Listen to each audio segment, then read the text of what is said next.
welcome to my channel. In case you're new here, my name is Lorena and I love to share my recipes with you. And if you've been here before, then hello again. In case you're wondering why I'm wearing glasses, I scratched my cornea last week, so I'm not able to use my contact lenses for now, so you have the intellectual me for this week. Today we're going to do cinnamon rolls. This is an old recipe from the blog, but it doesn't have a video, and I feel like it needs a video to complement the pictures, just because it does have a few tips and steps that you don't want to miss out on the way. As always, if you want to see the full recipe, then all you need to do is click on the link in the description box below, and that will take you to the blog where you'll find lots more recipes. Also remember that if you like this video, you can always put thumbs up to it and subscribe to my channel if you haven't done it already. I'm now going to make these cinnamon rolls, so if you want to see how they're done, then keep on watching this video.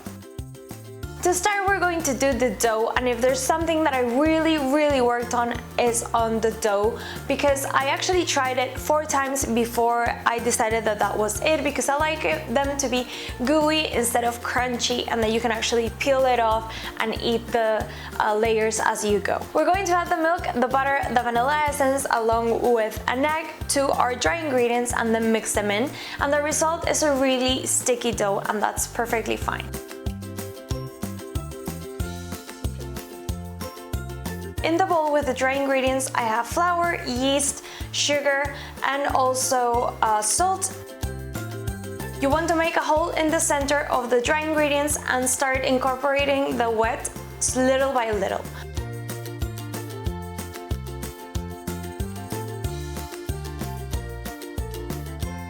Once the spatula doesn't help you anymore, then you can go in with your hands.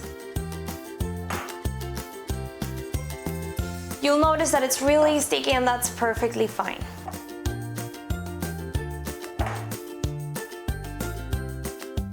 Okay, so now we have the dough here. I'm going to cover it with cling film, and we want it to rest for about 40 minutes or an hour, or until we can see that it has almost doubled in size. You want to have it in a nice warm place. It can be on top of the fridge, or in my case I'm going to put it in the oven on minimum temperature, which is about 30 degrees for me, or you can even just have the light on. Depending on the temperature in the room, the time that it takes to double in size will vary quite a bit.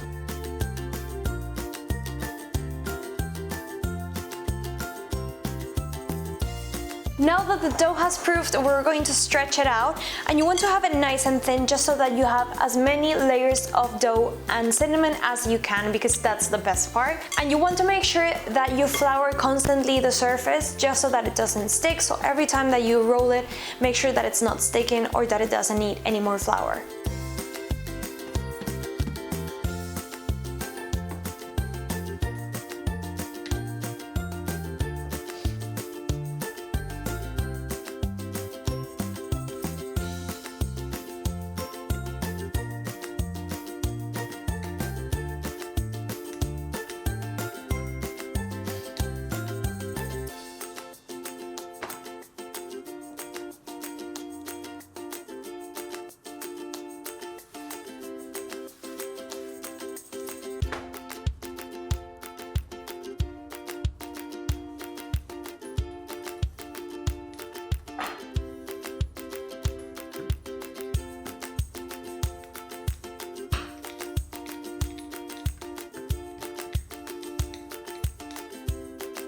Now that you have a nice rectangle, we're going to brush it with melted butter that has already cooled down to room temperature, because remember that this dough has yeast, so extreme high temperatures will kill it. And once we've done the layer of butter, we're going to use that to stick the cinnamon sugar to it and make it a really nice and even coat as well. So use your hand to just spread it around evenly. When you roll it, you want to roll it really tightly, because any air gaps will prevent it from being a perfect shape, so it will be a bit loopy, and we of course don't want that. We want a nice cinnamon roll. And then we're going to cut this roll into the circles that we like to bake, and we're going to put them in the mold that is going to go into the oven that has already been prepped with a bit of baking paper.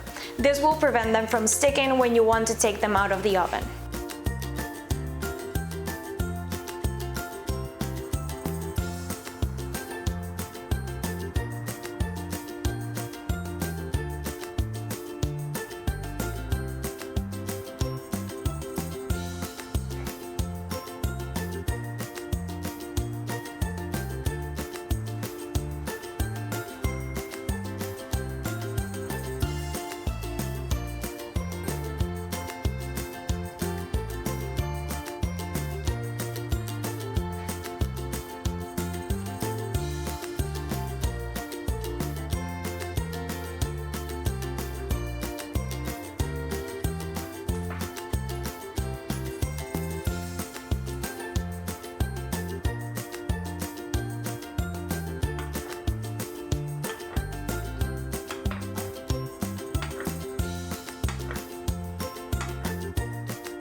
In this baking tray, they will rest for another 40 minutes or so, just so that they can proof a bit more before they go into the oven. Now that they have proofed, they're going to go into a preheated oven at 180 degrees, and they're going to be there for about 20 or 30 minutes or until you see that they're golden on top. Don't throw away the scraps because this is just too delicious to waste any of it, so I have a second tray over here.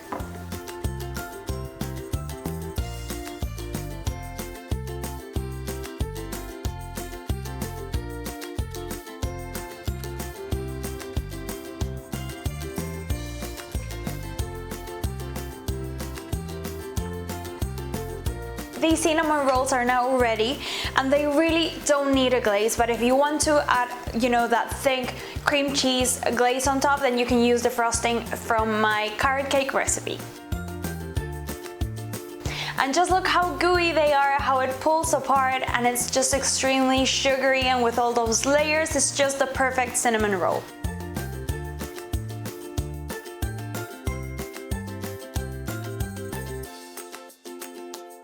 That was my cinnamon roll recipe. I really hope you liked it. If you did like it, don't forget to put a thumbs up to this video. It makes me really happy. Please, if you make this recipe or any other recipe from the blog, don't forget to send me a picture or tag me on them because I really love to see what you cook. Also, if there's anything savory or sweet that you would like me to teach you how to make, you can leave a comment below. I'm posting recipes every Thursday and Sunday, so if you don't want to miss any of them, then I recommend that you subscribe to my channel. It's free and only one click away. You can also follow me on Instagram, Pinterest, and Facebook as Cravings Journal. Thank you so much for watching this video, and see you next time.